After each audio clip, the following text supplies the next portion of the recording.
batubeshya amakuru, nyuma yo kutubeshya amakuru batuzana ibintu bibiri byo kudukandamiza no kudutera ubwoba. Batubeshya iterambere, batubeshya na banaduhindura ko. Alright, wagarutse kuri Alitube Tech, ndagusuje kandi nguhaye ikaze nanone. Tugiye kuvuga kuri Badirama ndumva atari ubwa mbere waba umwumvishe mu matwi yawe. Umuziho iki rero? Badirama ni muntu ki yamenyekanye gute mu gihugu cy'u Rwanda? Twamumenye nk'umuproducer, twamumenye nk'iki? Ese ni umuproducer cyangwa twamumenye nk'umuntu wari ufite inzu ishinzwe gufasha abahanzi bagiye batandukanye, hanyuma ariko bikaza kurangira agiye United States.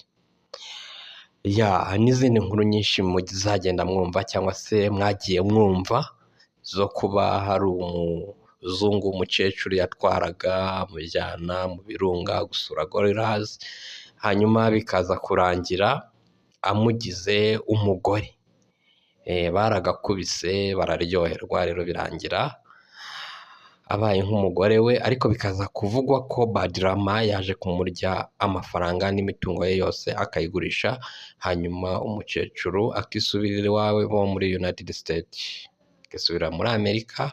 Hanyuma bikaza kurangira na wa mukecuru nyine atabarutse, hanyuma mu gutabaruka noneho n'imitungo yari isigaye yose Badirama akayigurisha.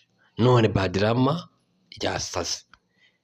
yarasaze bya nyabyo rwose, yirirwa atuka u Rwanda, atuka umukuru w'igihugu, avuga amagambo atari meza ku mbuga nkoranyambaga. Rero bigaragaza ko afite ikibazo cya trauma, aravuga ibintu byinshi nyine bigaragaza ko afite ikibazo. Ngira ngo murabyumva muri kano ka video gatoya ndi bubanyurizeho, murumva ibintu abavuga byinshi bigiye bitandukanye.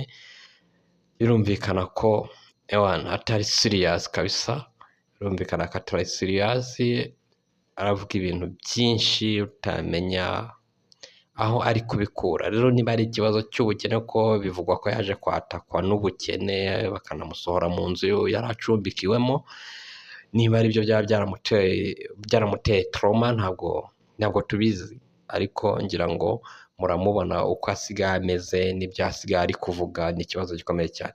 Rero kuri Alitube twari twavuze ngo reka tubivugeho gatoya, twibaze ngo Badirama ni muntu ki? Ese yabaye iki? Byagenze bite? Niba uri mushyashya rero wageze kuri Alitube Tech, ntugende udakanze kuri subscribe button.